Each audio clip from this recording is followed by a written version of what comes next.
I wonder what it's going to take, how big this brand is going to have to get for the average male to understand that you can become a much bigger, better, stronger, better looking, more performant, more capable version of yourself if you would just do something 3 days a week for about 9 months.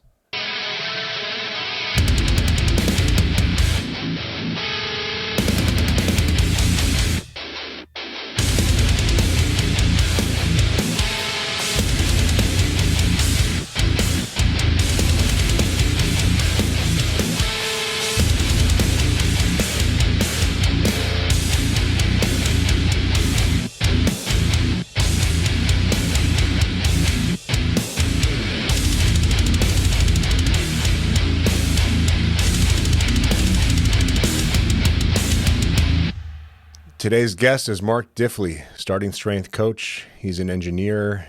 He's a black belt in Brazilian Jiu-Jitsu. He also knows how to kick and punch. Former MMA fighter, former firefighter. Mark's the shit. You should get to know Mark. We like Mark. Mark, little jack of all trades, right? Yeah, Mark single-handedly took this Austin gym and turned the thing around, and it's got to be one of the best performing gyms in the entire franchise. It probably is the best performing gym in terms of net profitability, and that is all a testament to your work, Mark. No, I appreciate it. That's a not single-handedly. That's a team above and below. You guys gave me the opportunities to make this work, and then I had a great team under me with all my apprentices and coaching staff. So I definitely couldn't have done it without any of them. Hell yeah. And just in general, Mark's a guy that I think you could learn some things from, because he's kind of like a Nick Delgadillo in a sense. You know, you'll find a lot of people in the starting strength community that enjoy doing hard things, enjoy learning things, are willing to make themselves uncomfortable, are willing to be novices. And if you do that enough with humility and with intelligence and with the right work ethic, what you'll find is that you become an expert in a whole bunch of stuff. So Mark is an expert in helping people get stronger. He's an expert in teaching other people to help people get stronger. And he's an expert in a whole bunch of other stuff. I mean, to be a no shit bona fide engineer is a big deal. And to be an Alliance black belt is a big fucking deal. So Mark's accomplished a bunch. I like Mark. I like talking to Mark. So this is a fun thing for me. We just get to have a conversation for about an hour. So feel free to listen in. Mark, let's start at the top, man. So you're a talented guy. You could be doing anything. You've proven to yourself and to everybody that you could do whatever you set your mind to. So why have you chosen to spend your productive time at Starting Strength Austin? Well, like I said, it ended up, you guys were a great opportunity for it, but it really came down to coaching was something that I found rewarding and interactive. When I first got out of engineering, you know, I really enjoyed teaching, learning all the equations, all the physics, all that kind of stuff.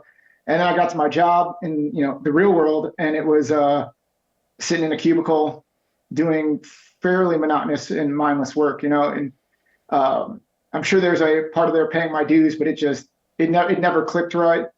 So I discovered CrossFit and then eventually starting strength, and tried to make a coaching run out of that, you know, about 10 years ago, and realized I'm not the heavy entrepreneur type, to go out and hustle and grind and get every client you can. You're smarter than that, are you? No, it just doesn't fit my personality, I think, right? Like, yeah. I don't. And it's whatever risky, that little, because engineers tend to evaluate risk and look at the numerical, statistical probability of things. And entrepreneurship. I've got that. If it works, that's great, right? But it probably won't, you know? Right. I'm way too risk averse, and probably from engineering, and if not, you know, a little bit of nurture and nature there somewhere. But yeah, so I ended up at the fire department, which kind of scratched that itch on serving people, helping, and like finding like immediate like reward for what you do, right? Obviously, you know, somebody calls 911, they're having a bad day. So we're out there, you know, fixing that problem and getting things done for them. But I still had that coaching part was still a very big part, big goal, big thing I wanted to do, and I want to figure out a way to make it work. So when you guys came around early on, you know, I was a skeptic, right? I'd seen, by that point, was it 2018 when you announced the gyms? Yep, summer 18. You know, I've been in the starting strength community for 6 years or so at that point, right? So I'd seen a lot of people come and go, a lot of big ideas come and go, right? And so it was, hey, I'm not sure where this is going to go, but we'll watch it, we'll see where it is, and just kind of quietly lurk on the sidelines. I didn't know you, I'd never met you, never met the team. I just knew, Rip and Nick and a couple of people from back in the day. So it was like, let's just, wait and see. I was doing a little bit of coaching on the side, still enjoying the fire department. And yeah, I remember in 2020, it was you guys, Nick sent out an email saying, hey, we're looking for coaches in X, Y, and Z locations. And I forget where I finally was like, okay, let's deep dive into this. But I decided, hey, let me just throw it out there and email Nick, and let's get a conversation started and see where it goes. And we went from mid 2020, July or August, something like that, and we met in December at the seminar that year, and then I came out and visited Austin a bit. Never been here, never set foot in Austin until December of 20. And so it's just everything kept falling in place, and decided it was an opportunity I couldn't pass up, right? I got to do what I wanted to do, what I set out originally post-engineering to do, and was able to figure out how to make it work with in an environment that more suited my personality, I think. Your instincts on risk are quite good, because not only are you not the entrepreneur type, but you're also not one to jump into something that sounds great but is unproven. A huge mistake inexperienced investors make. And if you are deciding to go work for a company that's new, you're investing, you're taking a risk. Biggest mistake that people make in that situation is they believe the hype. They look at the idea, it makes perfect sense, so therefore it's going to work.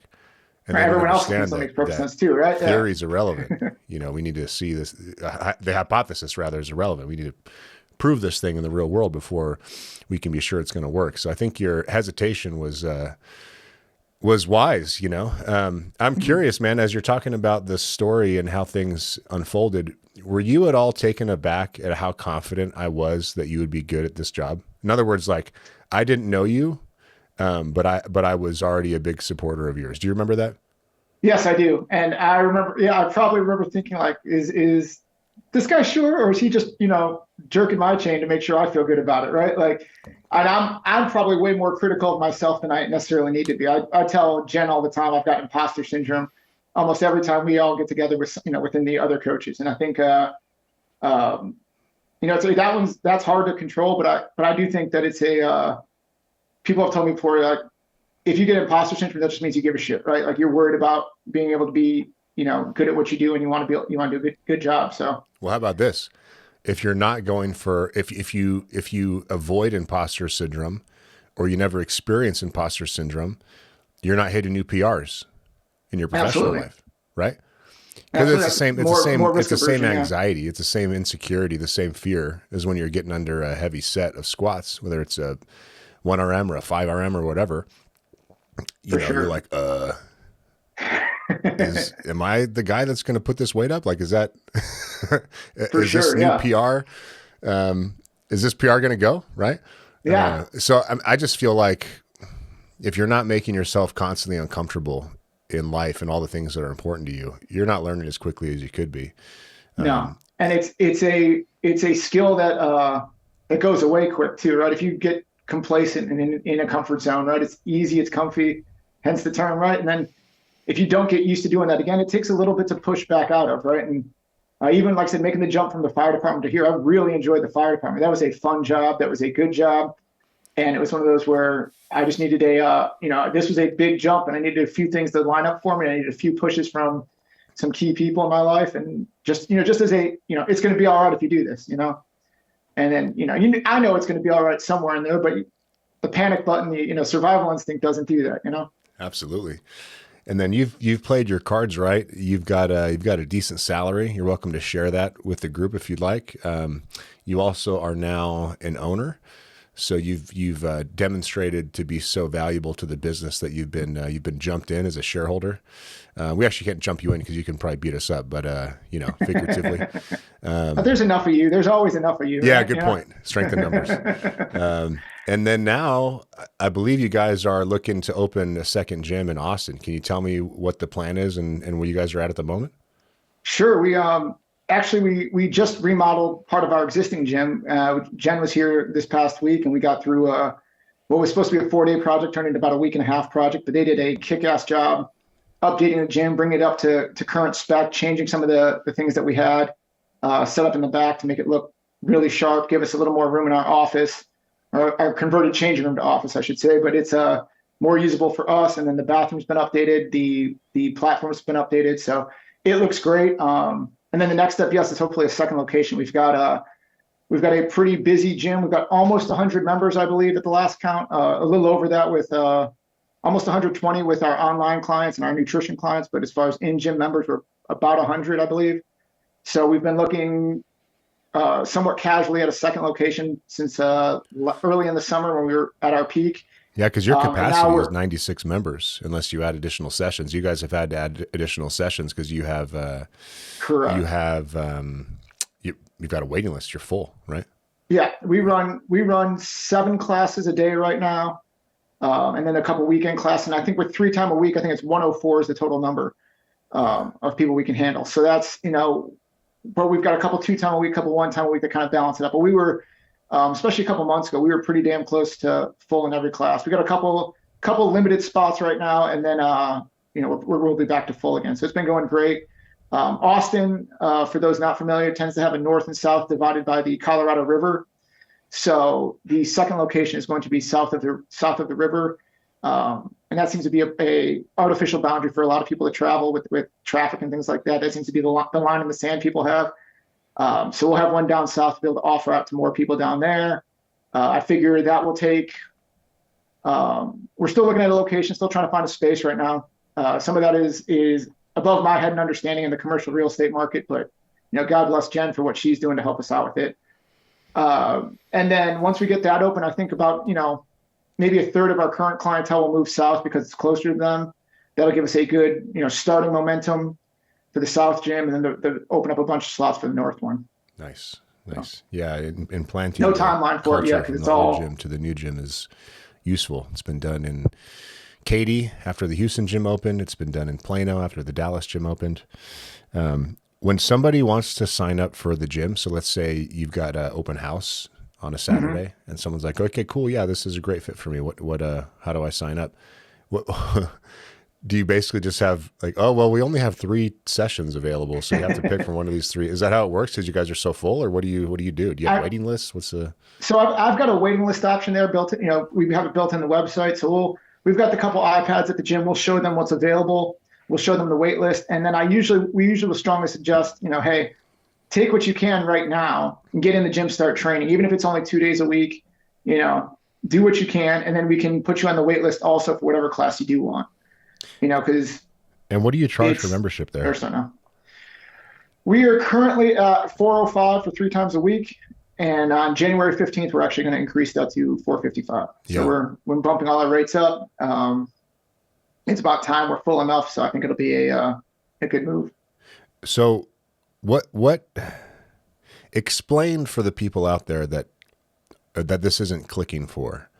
Why would somebody spend $405 a month to go to a gym, and that be such a common thing that you're almost totally sold out and you've got waiting lists for most of your sessions? What is sure? Why is that?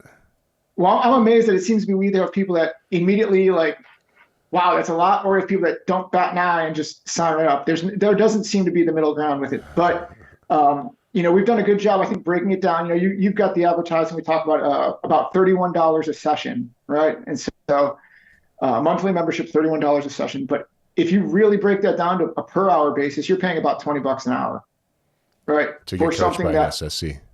Right. And even any personal trainer is going to cost you 60, 70 or more, right? It's on an hourly basis. It looks big up front. And I think when you really break it down to those small numbers, even beyond the per session on down to the hourly, it really shows how much of a value you actually get. Yep. And I think, I know we have a local gym here that charges, I believe, 60 or 70 for a half-hour session. Right. What can you get done in a half hour, right? I mean, they've got their thing, and I'm sure they're good at it. But like the way our program works, you want that 90 minutes. You might not want it early on. You might not think you need it, but a month or two in, everybody needs it, and it really shows the value, and it really shows the work you get from it at that time. Who's your customer? What if you had to break down your primary customer archetypes for me. How do you describe your number one target demographic there? Most of our demographic is mid to upper 30s, probably. You know, they're in their professional life. They're usually working in tech. We have a very tech-heavy demographic in Austin. They spend a lot of hours at the computer, right? So a lot of them have this, you know, sitting at a keyboard, shrug shoulder thing. So thoracic extension is always the first challenge in almost any of our lifters. But they fix my posture real quick. Hold on. Right. Yeah. So step back again. But they're like that. A lot of them, you know, probably haven't done a ton of physical things. They've done some sports way back, but they haven't. You know, it's been years since they've probably done. You know, they're not. We don't get many jiu-jitsu guys walking in that have trained and done something for years and years and years. So it's always an interesting experience when the psychological part of this training starts to hit. That first time that weight gets heavy, right? And then it's a fun game to convince them, like, hey, man, next time's only 5 more pounds, you know, and I bet you can't tell the difference. It's going to feel like that again. And then it's going to feel like that the next time too. And you do that for a couple of weeks and suddenly you've added 50 pounds to the bar and didn't even realize it, right? Mm-hmm. Mm-hmm. But it's going to take eating, sleeping, doing all these other things that you probably never thought about before because you don't have to do those, you know, at work for work. Work is easy, like with job work anyhow. You know? Have you put much thought into the idea that there are lots of people out there, especially tech workers, who completely ignore their physical existence and are damn near middle age by the time they start paying attention to it, and you get to show them for the first time how to move, how to get better, how to feel better, how to become more capable, how to reconnect with reality. Have you put much thought into that? I'm curious what your perspective is. I mean, I've seen it happen plenty of times where that little spark hits, right? We've got guys that, you know, have come in and, you know, not the most coordinated, obviously, right? Because they haven't had to do much physical activity when you sit at a computer most of your day. And some take a little bit of massaging, you know, both physically getting them into position sometimes and a lot of psychological massaging to get to work. But man, when it clicks, like, it's fun to watch, right? It's now, you know, the tough part is how many of them want to go, how far down the rabbit hole do all of them want to go? But even getting them a little bit more confident and a little bit, you know, you see them start to enjoy walking in there. There's this, like, it's easy when they first sign up, right? And they kind of come in and, you know, whatever, blah, blah. And then it gets a little hard. And you can see that look in their face every time they got to walk up to the bar. And then it's like, you know, that little last part of the LP or that middle part of the LP, if you can get them through that, you know, and move them on to the next part, even if it's, you know, a little bit earlier than I would probably like, you know, then I would want to grind through a little bit. But if you can get them through that and to the next part, then you watch them just kind of take off and keep enjoying it. So it's fun. Like, that's definitely the rewarding part. How many people from the Austin gym watch my podcast? Because I'm about to talk a little bit of shit. Oh, I don't know. I don't have a clue. I'm sure Gena watches it. She's one of our watches everything starting strength related. So nice. So then I'm going to ask you a question, and Gena, I hope this doesn't bother you. Who are the softest members in the nation? It's either got to be you guys, Boston, or Beaverton. I don't know enough about Beaverton. Our guys, like I said, most people coming from a tech world, this being the first thing they do, it's definitely an uphill battle with it, right? When the 2-3 weeks in, it feels like it's the hardest thing they've ever done. That we can only do so much preparing for that before we get to it, right? Like, we start in the intro, we explain how the process works. As soon as it starts slowing down a little bit, you know, it becomes a heavy psychological game. And there are people we have to, like, you know, it feels like we have to convince to get under the bar for every set for weeks, right? Yeah. And it's kind of one of those, like, hey, trust us. It's gonna, you know, this is worth it. It's gonna get better. It's not gonna be as hard as you think it is, right? It's not gonna feel as heavy. Just start moving, and I guarantee it'll move. And so it's always interesting. I think people, you know, they look at the guys in the gym here, especially, you know, when Aaron was here. Aaron was a giant dude in the gym, right? Giant presence, both physically and you know, socially. And they think, like, oh, this doesn't, you know, I'm not built like that. You know, maybe I'm not, and, you know, things like that. Or even with myself, like, 5'8", 185, 190. I'm probably still underweight by RIP standards, but they look at me and it's like, I'm fit. I look like I know what I'm doing. And, this isn't for me. I'm not looking like that. And I don't think people realize, like, I started this at 155, 160 pounds as a novice, right? I was a featherweight in jiu-jitsu. That's 154 pounds with the gi on, right? Like, I was tiny. I was way adverse to putting on weight, and so I've been there. I've been through that grind. I've hit the wall. I know what it's like to have to eat all the time. And it's one of those where if you can harness that for just that 3-4 months, understand that this is a temporary thing. It's always going to be hard, but it's going to be way more rewarding if you can put these parts of it on to make it worth their while. And I think, I tried it, I've been there, I've done it, I've seen it, I know what it feels like. And I'm not sure they necessarily believe me sometimes, but I try to convince them of that.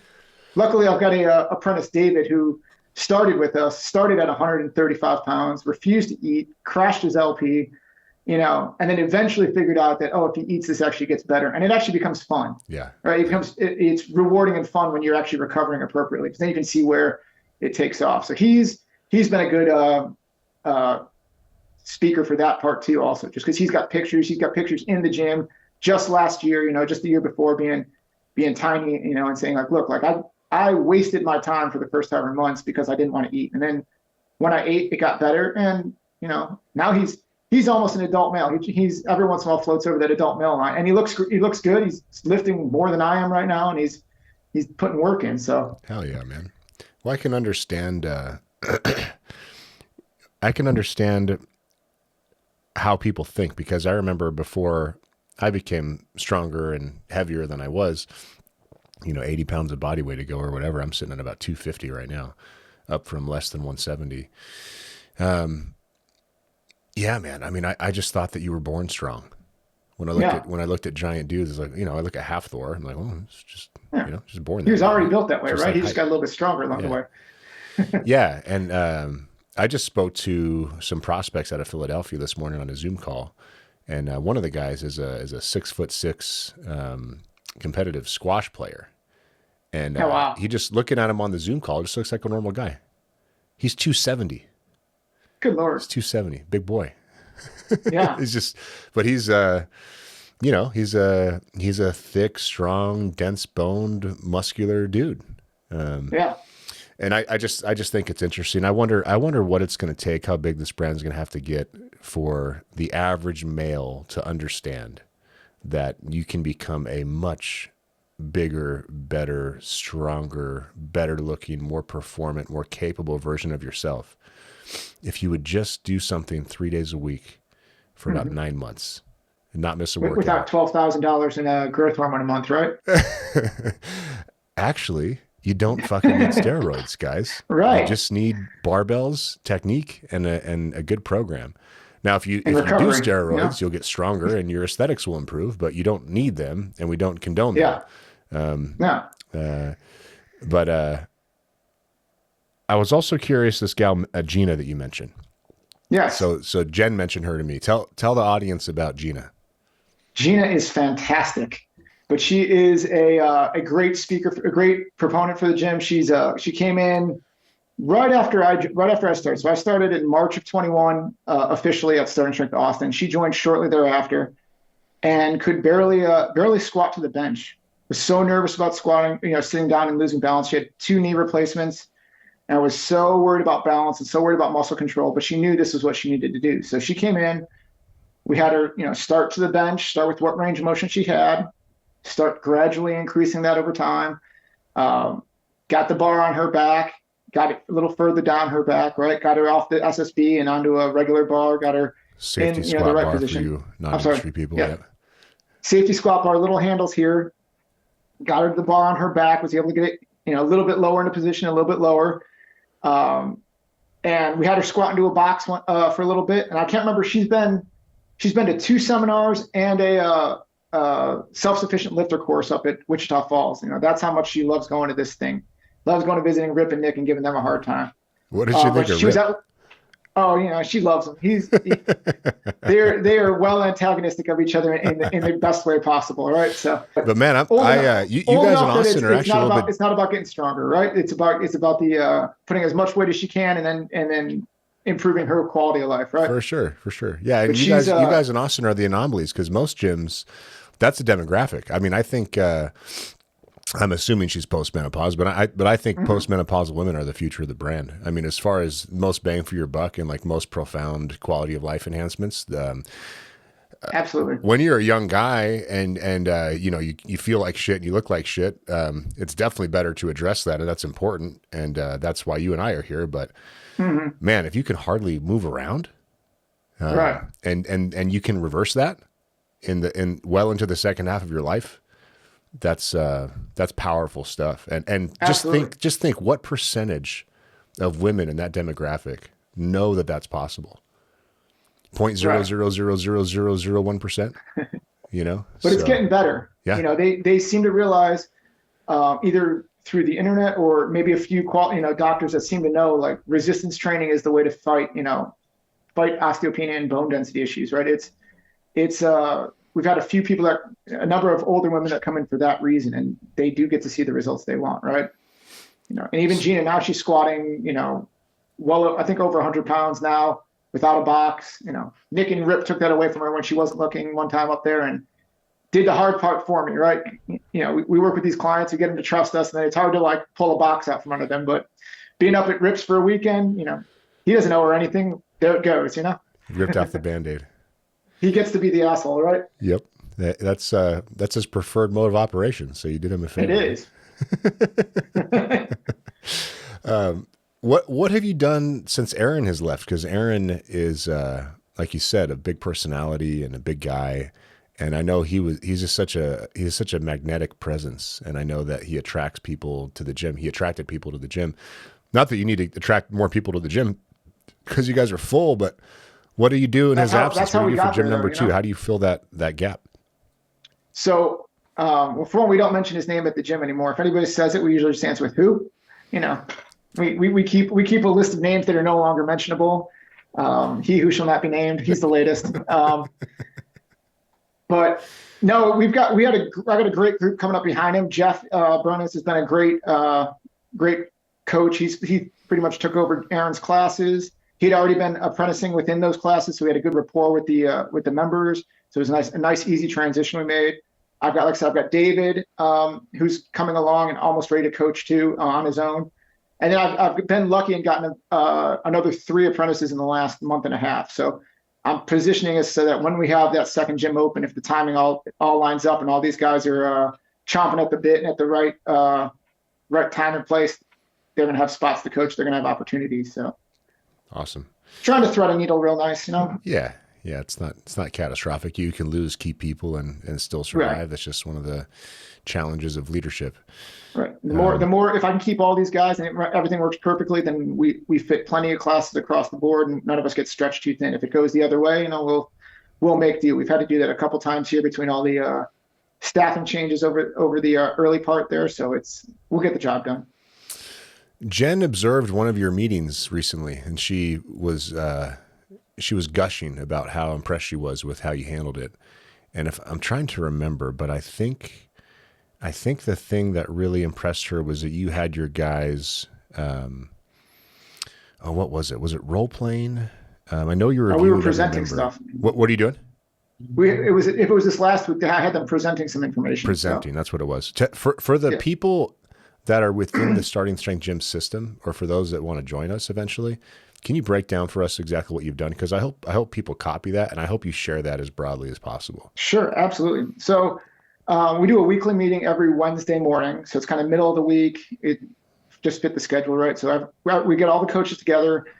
We usually go through a quick, like, what's good, what's bad, what do you need? Apart from each of the main coaches, especially the ones that that are running classes. Check in, obviously on the progress prep course stuff for my apprentices, make sure they're getting their things done, see if they need any more help with that. And then we usually have some sort of topic for the day or thing we're working on. Sometimes it's the lift. We'll go through the teaching progression. We'll kind of crawl, walk, run through the progressions. Then we'll start going through looking at how to troubleshoot them. Common flaws, common things you'll see, what cues work, what cues don't. Trying to get them more in the position of actually cueing instead of just identifying, right? It's easy to be like, oh, he doesn't have his knees out enough, right? but that's not what we want. We want you to recognize that and immediately be like, hey, shove your knees out. It's recognize it and fix it before the rep's over. That's right. Fixing that, getting that coach's eye, and then what the next steps are with it, even as quick as we can. So we'll do that once in a while, and then other times I've been experimenting with having them presenting them have a problem and giving them a couple of weeks to come back with the report. So similar to what they have to do on the prep course, but it might just be something we're working on in the gym. And actually, this last couple have been from either one of Nick's monthly meetings or maybe at the conference. I can't remember when it came up, but it was, challenging your guys to become subject matter experts on things. So we've been working on the squat a lot lately. I've got a bunch of early apprentices. The squat's the first thing they go over in the prep course. So I picked a couple different issues in the squat. I had one guy that we had him work on the upper body, right? So sore shoulders, sore wrists, sore elbows in the squat. What's the common causes? What are the root causes of it? Usually technical issues. What do we do about it? How do we fix? What do we address in the technique? What do we address in the grip? Things like that. And then if it gets bad enough, where do we go there? And then the other one was the other guy that was there that day was lower body. So it was hips. If I got creaky hips, I got sore knees, I got sore hamstrings. What are the potential things they could be doing to cause that? And I have them, stick to our literature, go through the starting strength literature, go through the videos, go through the forum, find these situations, find what the general explanation is, and see if you can come back and not just regurgitate it, but think through it, right? So they'll come back, they'll present what they found, and then we'll just sit there, myself and my other SSC coaches, Andrea, and then Jeff, because he's got a good coaching experience, we'll sit there and start to pick apart, little pieces of what they said, right? We'll play gotcha questions a little bit. We'll start asking, if they say something, we'll ask a leading question and response. I know what I want to hear them say, so I'll ask them something open-ended and see, let them drown a little bit, and then give them a little bit more information, see if they get it, and give them a little bit more, So we'll sit there and make them think through these things, make them start practicing now what they're going to need to know when they get up there for the platform, and certainly when they get up there for the oral board, right? Yeah, and the results speak for themselves. I mean, the turnaround you did over there is incredible, and you were the only variable that changed, right? And then you put in new people, you developed them. How you developed them and the amount of care and time you put into it is clear based on what you just said. So I hope you start to take more of a leadership role within the franchise company, and express to others what you think is ideal and what's worked well for you.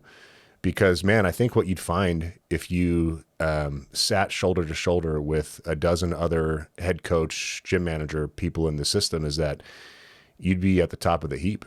You're right up there with the J.D. Shipley, Brent Carter, all these other guys who are, from the early days, and they're not just great coaches, but they're also great operators, and they've got all the skills, So absolutely, it's interesting. I feel like the two of them, when I look at what they do and when I hear and see what they do, kind of, from afar, they are very systems oriented, very rigid, not rigid, but they've got their plan, their things like that. And as much as I'm an engineer, I'm also, when I do this, I feel like I'm very intuitive with some of it. So I'm sure there's things I can learn from them with it, but I feel like a lot of this is kind of, this feels right. This feels like something good to do, and we're going to see where it goes, kind of piece. Look at how much of a mature adult you've become, man. Most engineers don't even know what the hell that means. You can't feel your way through things. You got to quantify everything. That's right. The worst people to be in relationships with, by the way. I'm much more the analytic type than the pre-design type. Yeah. Well, man, my brain goes pure analytical too, and then over the past couple of years, I realized I've been missing out on so much of what life has to offer by not entertaining things that are not quantifiable as much as I could, and dismissing them because I perceive them as less valuable because they're less tangible. What a gigantic mistake that is. So much of the joy in life is in the stuff that can hardly be defined, let alone quantified, Yeah. And I think if you make this overly rigid, it's not fun for anybody. And I'm not to say that I'm sure the other guys have a blast with their stuff, but this is how it feels like it works in a groove with me, and it seems to be doing all right with it. Right? Obviously, our results are speaking all right. When guys ask, I think you've asked at the conference a couple times, hey, what are you guys doing there? Sometimes it's, I don't know, I don't have a clue. We roll with it. Things seem to be going good. We just kind of, improvise and adapt as we need to, and generally keep things in a good, everything in a good trend. But I think it comes to the coaching staff and the community you can build, right? If you get everybody having fun, everybody having a good time, I think everything else takes care of itself. Everybody cheers each other on. It's a good thing. Yeah. We just had our year-end holiday party. We went to a local Brazilian steakhouse here. All you can eat meat. it's always a good opportunity to show everybody, how you're supposed to eat, how you're supposed to really take down food. But it's great. And we had, so we've got about 100 in-gym members, and I booked a 60-person room for this. Last year we had about 35 people the first time we did it. This time I booked a 30-person room and took a gamble because they had a room minimum, right? So if I didn't get that 60, Jen and I were going to have a discussion about where that it was a $5,000 minimum or something like that, right? So it was like, if we don't hit that, what do we do? I was like, we'll be fine. And leading up to it, we were at 30 something, then we were at about 40. And I knew, like, if we booked the 40-person room, we'd have 45 people sign up, right? But if I booked the 60, it's going to be a gamble. But we had, I think, 60 people sign up and about 55 show up. A couple people had things happen, right? And it was fantastic. It was a great time. Nick and Jen both got to come down. I was, hoping you'd come down, but I know you got the pregnant wife at home, so it makes it a little more of a challenge. But yeah, no traveling right now, man. I don't want next to time, right? Next time when I'm a few states away. Right. Yeah. But it was a blast, and it's just a cool thing we're going to try to do every year now because it's big amounts of steak, or you can't go wrong with that. I love churrascarias. There's one in town near Texas de Brazil. Their service is so terrible that it's bad enough to not go there, but it's a shame because the food's fantastic and price isn't bad. And then if you're in a city with a fogo de chao, that place is great, but more of a special occasion type spot unless you're a rich guy, Yeah, this is a local one that's like, fogo level, but I think it's a better service, nicer place. Still same price, about $60. It's fantastic. I miss some of the smaller ones in Atlanta. When I was in Atlanta, there's a big Brazilian population just outside Atlanta, and there were the cheap lunch style ones, right? So you go for $15-$20. They don't bring it out on swords, and it's more of a diner type atmosphere. But you go, it's same food, same taste. So I really miss that part. Hell yeah! Did I tell you we just sold a 5-pack in Atlanta? I did hear that. Yes, that's going to be awesome. Yeah, I think that 5-pack will slowly expand too. That's a big metro if they can get everything to click. Oh yeah, I mean 10+ gyms there, I think is a no-brainer. Yeah, well, it's a big metro and people have to drive, which means they don't like to drive. Right. There's no public transport there, so that's going to be. Metro's got 6 million people. Like they're going to have fun with that if it all takes off right. Great ownership group too, and I know Adam Martin is experiencing what you experienced when you were brand new at this thing. So if you want to contact him and show some support, he'd appreciate it. Yeah, he came down right before he started coaching up in Cincinnati there. So I've worked with him a couple times. He's more than welcome to give me a shot, and I'll give him a call when if he ever needs anything. And whether it's with Atlanta specifically or doing this, I'm always happy to help. Tell me more about your members. There are absolute fanatical members at these gyms. Yes. I think some of the most fanatical have been out of Austin though. The things people have offered to do at that gym. In the early days to help out selflessly, the number of members there that have wanted to buy the gym, that have wanted to open up a gym next door, that have, tell me about the Gena types. Tell me some more stories like that of people that are just fully bought in and love what we do and the perfect type of member. So I've obviously got Gena who loves everything about what we do here. She's constantly raving about it, constantly posting, telling her friends, goes to Wichita Falls for things, right? Like I said, she's been to the seminar twice. We've got older members. We've got Sean and Mike and a couple other guys who were longtime members since, before it was a franchise gym. They were affiliate guys, and, they helped out any way they could back then and back when it first became a franchise. I was thinking of Sean when I was explaining what I was trying to explain. Yeah, I think they had a couple issues going early on, and he stepped in to help out in any way he could. Yeah, I think Mike has done a little bit also. So yeah, they're all great people. And Mike is by far our strongest guy in the gym. He's got a 5'10" squat, 5'15" squat right now, I think. Pulling about 500 also, pressing a little over 2. And I don't know if you've seen on the leaderboard lately, I had to put a little context by his name, and I put his age and body weight there. So he's 47 and about 192 pounds because everybody else on that board is, I know well over 200 and probably in their 20s or 30s. So yeah, I saw that up there, and I thought that was the member being cheeky, but I'm glad you were involved. Oh no, that was me involved in helping him do that one because he's a beast. We just added. Absolutely. It used to be just top 5 per sex across each of the 4 primary lifts, not including the clean, and then we just expanded it to top 8. And how many spots does Austin occupy in the top 8? Do you know? Well, in the top 8, I'm not sure because it's too new and I haven't memorized the last 3. But we've got 2 lifters in the top 5 in the men's group. We've got Mike at on his squat, and then I've got Michael Monroe on the press. And I think he's got a 240 something press, or maybe a little bit more than that. And he's top 2 or 3 on the press right now. Yeah. So. And you guys, when you do things, you make them a lot of fun and you execute really well. I mean, the day of the deadlift is a good time, and it's something that the other gyms are now taking on. And starting next year, we're going to do national per lift contests. Once a quarter, maybe once every 3 months. We'll probably skip the bench. I hope we don't do the bench. Who cares about the bench? The bench got a decent turnout on us. We've been doing that quarterly since I got here. They were doing day of the deadlift every year, and I kind of implemented, well, let's do one a quarter. We got 4 big lifts on the board. Let's do one a quarter and have some fun with it. So do me a favor, man. The bench actually gets more response than the press. Go ahead. Talk to Lacey if you don't mind, our marketing gal, and give her your input, because she's in the middle of shaping this right now for the whole franchise. So give her your input on what you think is important, if you don't mind. Absolutely, we can go through that. Like I said, it's been it's interesting which ones get a big turnout and which don't, and we've tried a couple different scheduling variations on it. So that's been a little bit of a learning experience with it. Nice. We tried to do it in class a couple times, and it got a little hectic on Saturdays. We tried to do it as a like Thursday, Friday, Saturday, so everybody in their class did it, and that kind of took away from like the special part of it. Yeah. So last year we did it a day of the deadlift on its own day, and that worked really well. So we did that again this year, and I think we're going to do that with the rest of the lifts too. Kind of make it their own, like Sunday afternoon, couple hours, come on in, try to set a PR. So yeah. Hey, the press is the one that nobody likes. That's the tough part. If there's anything else you want to talk about Austin gym wise, feel free to mention whatever you want to mention. But otherwise, I want to start asking you some questions about martial arts. Sure. Let me see if I can do other things with Austin real quick. Man, it's been fun. Like, I think I got really lucky when I got here, because I know things weren't going great, but they had enough people to still have that critical mass. It does seem like the gyms need a certain number, like, almost like a nuclear reaction, right? You need a certain amount of material there for things to start growing. And I think we were right on the cusp of that, and it just took some steadying out and letting things kind of settle. And then it went, right. We had a good staff, had good things like that. So I think for the other gyms that are going and are, a little bit in, where is this going? Where are we at? Just keep it steady, keep making it fun.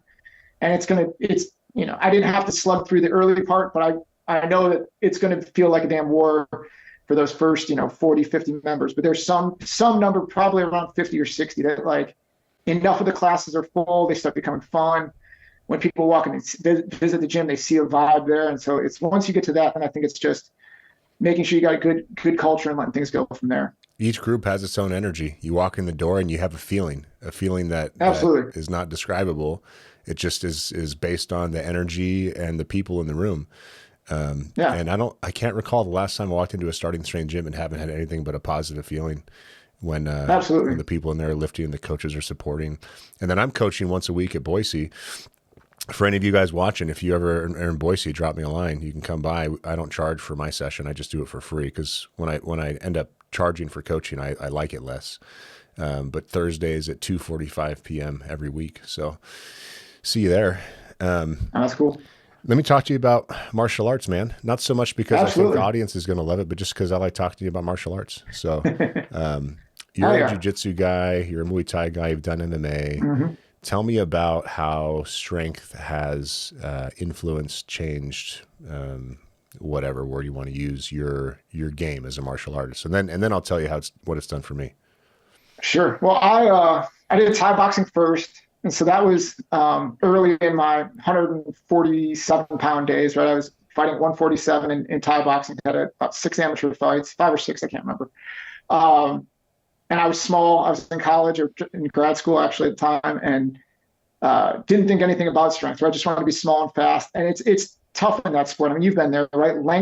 Lanky and long is the key to it, not key, but the perceived best shape for that sport and for jiu-jitsu, right? Hey, if your weapon can hit me when mine can't hit you, then you have an advantage. John Jones is a specimen, but the one thing that people overlook, there's just one variable. He has a 7-foot wingspan.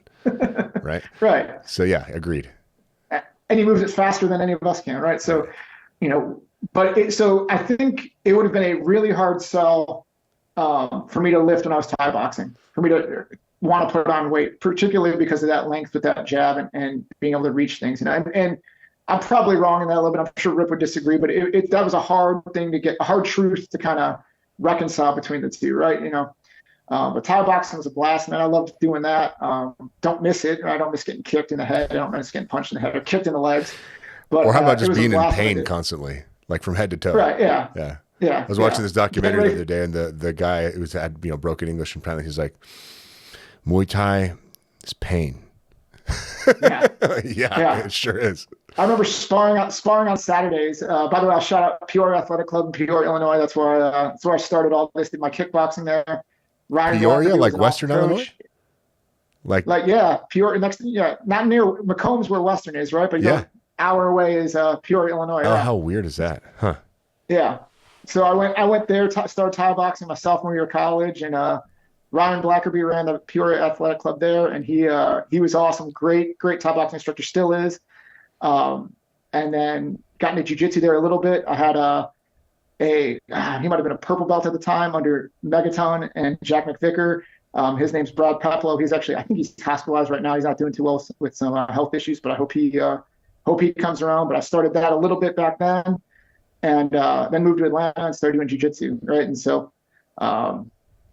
jiu-jitsu is still, man, I got really interested in jiu-jitsu. About the time I moved, I knew about Alliance in Atlanta when I got there, so I knew that was where I was going to go train. They had a Thai boxing program there, but it was kind of not consistent, really. It's not their main focus. Yeah, it's like when we offer people conditioning. Yeah, we'll throw you on the bike, but strength's kind of a thing, And they had that's it. Like they had a really, really high class world level kickboxer as an instructor, and it just, because it wasn't the gym's main focus, it wasn't that coach's main focus there. So it just turned into like a little bit of a mess. I was living far enough away that it was like, okay, if I'm only going to drive up here, I'm going to drive an hour up here, I'm going to do jiu-jitsu because that's where the money is here. At that time, it was one of the top 5 gyms in the U.S. Jiu-jitsu was still kind of growing near its peak where it is now, and but it was probably a top 5 gym in the country at that point. So I was getting a lot of quality instruction in a very short time. It was fantastic. But same thing in jiu-jitsu, like it's a long and lean seems to be the perceived ideal body type for it, right? You look at some of the heavier guys and that's not true in there, but even Bushasha and Hidalgo and them are very long, Hodger very Gracie. strong. My instructor, Hodger, my instructor before I left Atlanta was Leo Noguera. He's same thing, 6'4" or so, 215 or so, giant men, right? But they're strong as shit too, right? So it was hard. It was another hard one when I got into starting strength to be like, I don't want to be a featherweight. I don't want to be 147 anymore, right? It was like, man, I'm going to give up a lot of length, right? Like it's good to be strong, but it was intimidating to give up, still giving up 5, 6, 7 inches in height because that's leg length. Yeah. And in the guard, that's a dangerous spot. That's a hard spot to be when you got a guy with super long legs in the guard. He's going to triangle. He's going to stretch you out. He's going to do all these things. So it was a tough decision. And, from a like, this doesn't seem like it's right. But I remember the first time I went to the seminar in 2011, I wasn't bought in on the exact process, and didn't realize the extent of how much I didn't know how to coach. Right, I've been coaching CrossFit and did all that. Or how much you didn't know about strength. That's the epiphany that I had. Oh, for sure, everything, right, like across the board. Yeah. And just bombed it horribly. I hadn't been coaching a lot at that point regularly, so I went back and studied and hustled, did everything I couldn't, pass it the next year. I had put on 30 pounds before I went back, which probably didn't hurt. Right. So, but my jiu-jitsu took a dip for a while. I had to figure out a new game. Fortunately, I wasn't like a flexible 147 pounder, so it wasn't like I wasn't losing flexibility to gain strength. I just was stronger in the same body type. So it changed some things. But the really cool thing was, man, pressure passing became fun. Right.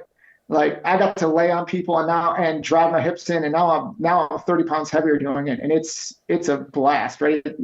You can use that leverage, and there were guys in my gym that immediately are like, what the hell have you been doing? I told you Gigi tapped me from pressure, right? Oh yeah, did you? You went up and trained with him? Gigi, I'm not surprised at that. Is Gigi the founder of Alliance? Gigi is one of the 3 founders. So there's Jacare, who was my instructor in Atlanta.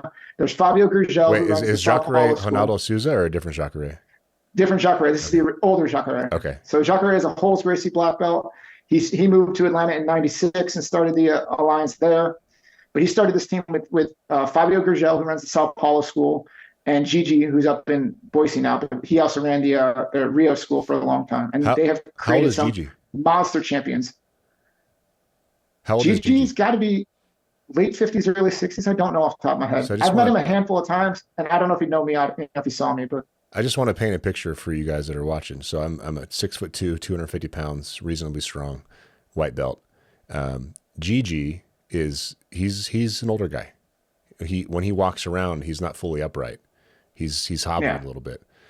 And then he wanted to roll with me. So I'm like, well, when I roll with the higher belts, I'm doing my best to now that I'm a little more experienced, I'm doing my best to just play the technical game so I can learn something. Because what's the point of trying to fight a guy that can kick your ass? It's like you're not learning anything, right? So with him, I'm just taking my time, going slow, and just the ease of his ability to get me into the exact position. Because he's a coral belt?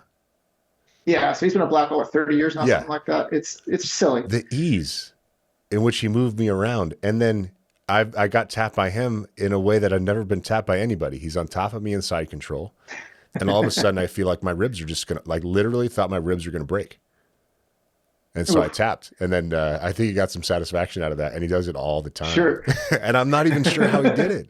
I know his fist was involved somehow. He twisted his fist into me and then cranked down, extended his chest, and just, I mean, it felt like injury was about to happen if I didn't tap. So I tapped. What in the hell? This old man just kicked my ass. Have you been smother choked by the gi yet? Is the smother choke when the gi's kind of loose over the guy's back and head and just kind of puts it over your mouth? No. I mean, literally, they're just pressuring down and mount, and the gi is in your face, and you're. Oh yeah. Just end up I've had panic tapping from that. But the defense is to turn your head, isn't it? Until they hold you in position and do it anyhow. Until they prevent you turning your head. Yeah, I've been suffocated with the gi, but I've never tapped from it because I guess the guy didn't have that level of skill. But no, it's one of those where I guess I'm admitting to it now publicly on a wide ranging podcast, but it happens, right? And I've had a few instructors that love to do that and love to look at you afterwards, right? And hey, why did you tap to that for it? It's like, why, because you had me dead to rights, fucker. You know that. Yeah. We had a pretty wild session the other night at Self-Reliant Jiu-Jitsu, the local school here. I'll have the owner on at some point, Andrew Thomas. He's a world champion. And we were wrapping up the case study because there's a local black belt who's kind of recreational, but he competes. He trains with the competition team, so he goes hard and he's good. He's not like one of these black belts who's like, you should be a black. He's a good black belt. Not when he fights the world champion, you can see the difference in levels, but he's a good black belt. Sure. So we're doing this case study on him. We put him through the program for 8 months. He was, mostly consistent. Maybe went to 80% of his sessions. Diet was not ideal. Recovery, not ideal. But even with all that, I interviewed Andrew at his school, and he's like, Eric's jiu-jitsu game is significantly better in the past 8 months. His pressure, his control, he's a different player now. And it's funny because we set up this rivalry between this guy, Eric, the black belt, and this kid, Cash. Mm-hmm. Are you familiar with Cash? Cash Burgos? I don't think so. Cash is, so the Rotolo brothers and... Absolutely, yeah. And do you know Cole? Is the name Cole ring a bell? Yeah, Abate or whatever his name is. Cole Abate. So Cash is... in Cole Abate's shadow. Man, I hope Cash doesn't watch this. This might piss him off. But Cole Abate is the kid who's just outside of Cash's reach, right? So Cash would lose to Cole be that young again, right? Cash is a world beater. He's nasty. When he so as a blue belt, right? A blue belt at 16 or 17. By age, not by skill level, yeah. Right. He went up against this guy, Eric, for the first shoot, and he tapped Eric 3 times in one 5-minute round. He's nasty, man. He can tap me in about 30 seconds. And he's violent. They grew up playing this, you know what I mean? They learned it while they were bendy, right? They didn't have mileage. Still is bendy, 18 years old. And mean and aggressive and athletic.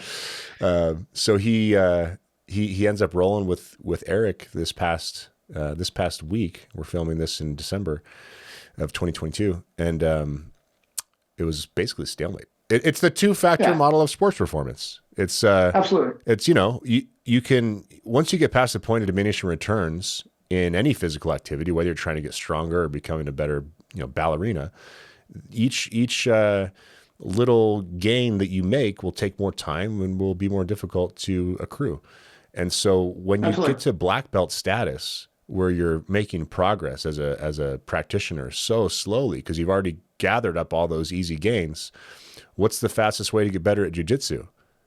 Getting stronger. Getting stronger. Yeah. So we hope to send that message. Why do they have to test for drugs at black belt worlds? Because the black belts know. Why do they not test for drugs at ADCC? Right. Right.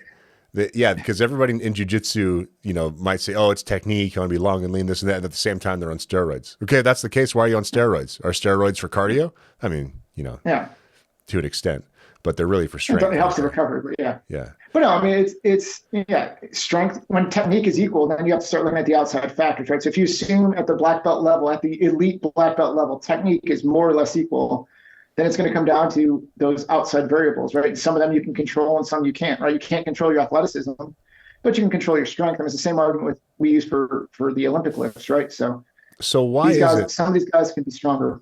Why is it, Mr. Mark Diffley, that you run a starting strength gym in Austin, right next door to John Danaher and his crew of world beaters, and then Danaher is on Rogan's podcast talking about how he's not aware of any strength program that can be applied consistently and reliably to a jiu-jitsu athlete? What in the hell is going on there, man? And how do we solve this problem? I don't know, because I think that's a tough question, right? You think it should just be a conversation, but there's a whole lot of what I think is best, what they think is best, and what reality is, right? Sure. It's trying to convince that part. I think Gordon Ryan gave an interview one time talking about, this is me playing game of telephone because I didn't hear it directly, but talking about how he doesn't like training legs because he wants his legs to be loose and mobile and be able to flow through things. So he trains upper body where you need to squeeze, and I'm assuming it's more of a functional thing, but it's I don't know. I think it's something that we should be able to close that gap on a little bit, right? Yeah. Once we get this case study out, we'll send Danaher a video, and then we'll send him a copy of the Blue Book. And for those of you that don't know who John Danaher is, he's famous for the Danaher Death Squad. He completely changed the no-gi jiu-jitsu game with his leg attack system. He created some of the most advanced, innovative, dominant competitors in the history of the sport.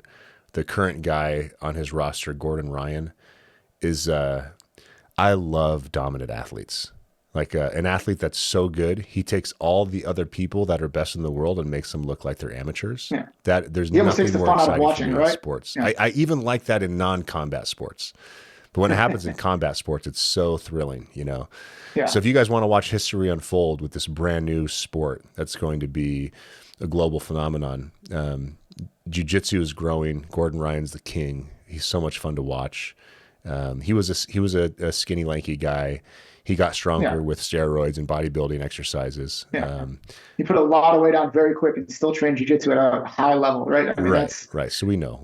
And you can just look at his physique. That's not a natural physique. Well, you look at his Instagram. He doesn't exactly deny it, right? He doesn't come out and say it, but he's played enough comments in there to strongly suggest, right? Yeah. He put one today being in front of the UFC drug testing poster of some kind over there, was laughing about it. So, but it's it's weird. Like, some of that I think is the recovery from training, right? So we know they take it for that. We know they take it to help get stronger.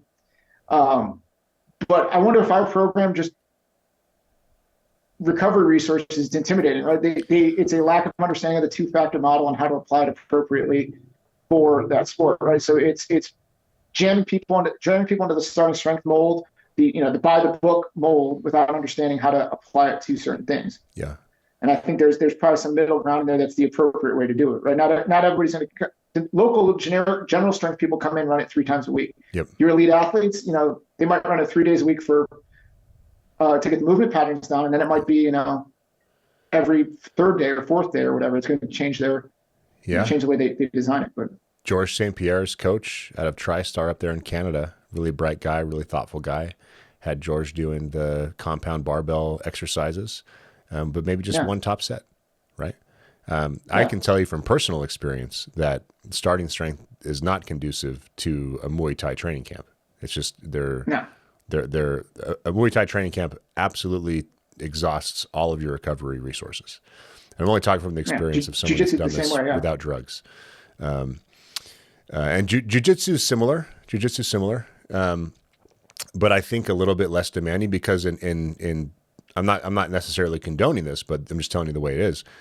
If you go to a Thai training camp or a U.S. training camp that tries to be as Thai as possible, you might do a 5-mile run and then a warm-up, shadow boxing, rounds, bag work, pad work, drilling, and then sparring.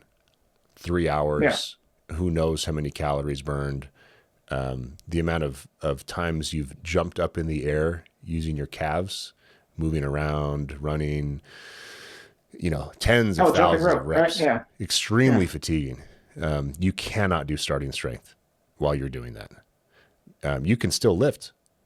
And you can still probably make some progress, but you need to understand programming and understand application of stress in order to find a way to make progress without overstressing the trainee, right? Yeah. And those type of personalities are always going to go as hard as they can, right? Those coachable athletes are going to drive themselves into hell. I did that over and over, and I still don't have the programming figured out. And I'm dumb enough to just keep, all right, let's just add 5 pounds. All right, that didn't work. Let's back off a little bit. Let's run it up again, right? Let's try to see what happens. So I'm so incapable of doing my own programming because I'm sure you suffer from the same thing. I mean, if you're a knucklehead, you're a knucklehead, right? You're So I've always paid for a coach, and Will Morris is my coach at the moment. And as far as taking an old beat up guy, and I'm not old, but my body's got some miles on it, and making me feel good about my training without hurting me and getting me some progress over time, it's a really good balance. Yeah, I've got a bunch of nicks and bumps and bruises, man. I'm sure you feel the same way. Mileage.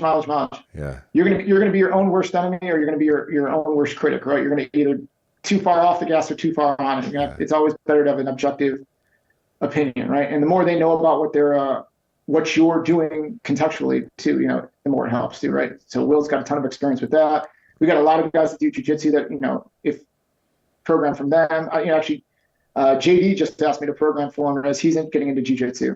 Shipley? So he's like, hey, I want to be, Oh, cool. Holy shit. That's terrifying. JD's monstrous. He's a former collegiate rugby player. He's probably 280 pounds, and he's my height.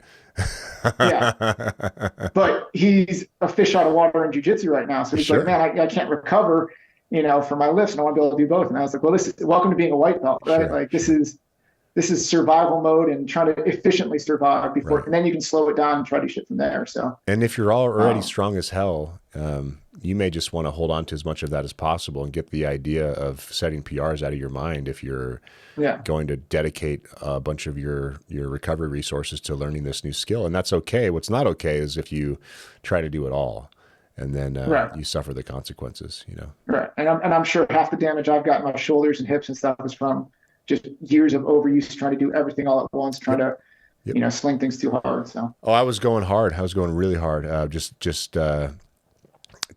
Fight camp mentality, do or die, whatever it takes for years and years and years and years. And then I spoke to this guy, Nate Corbett, who's a world champion Muay Thai competitor out of Australia, because he was a guest coach at the Ruka gym in Costa Mesa, California. Now he's a guest coach at my coach's new gym called Rising Suns Muay Thai. If you're in Orange County, California, that's the most legit Muay Thai you can get by far.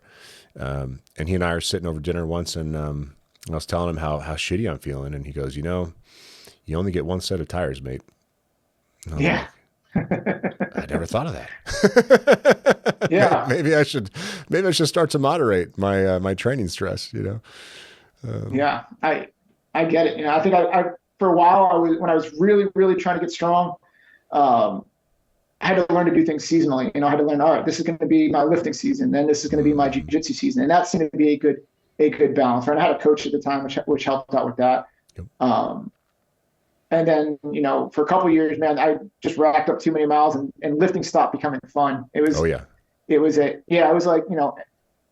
it felt like it was, an exercise and pain tolerance instead of a training routine, right? So I just ended up, falling off for a long time. It's probably 2019 or so, right before I got into all the gym stuff. I was a brown belt. I was training a lot of jiu-jitsu. I was still having fun with that, but the lifting just, it took a back seat. And I remember being getting ready for Masters Worlds, and I sat there and I was like, God, if I can't be strong, I have no business being 195 pounds, right? So I was like, let me see.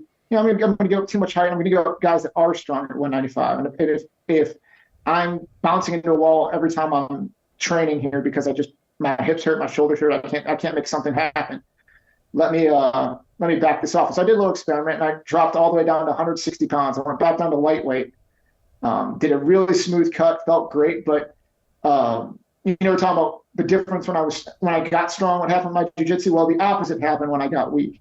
Yeah. My entire game evaporated. All the things that I could do, like where I had pressure, where I had my hips, and all those things, and I was doing them at 190 pounds. When I tried to do them at 160 pounds to the guys that were 200 pounds, suddenly it was I didn't have that same effect anymore. So it was an interesting like backward slide.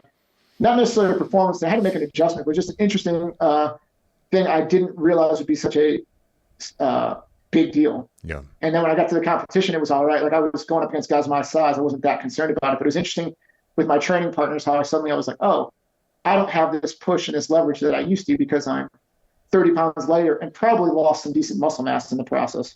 Size and strength matters. What do you know? Yeah.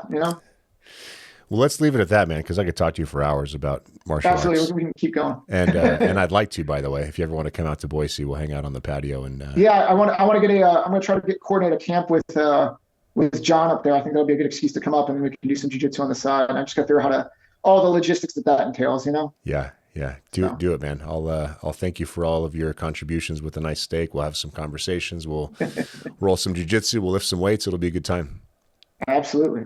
Hell yeah. Well, Diffley, thanks for the time today, man. And thanks for all you've done. I've kissed your ass enough, so we'll leave it there. But it's been really great watching you work, and I appreciate everything you've done for Starting Strength Austin and for the franchise company.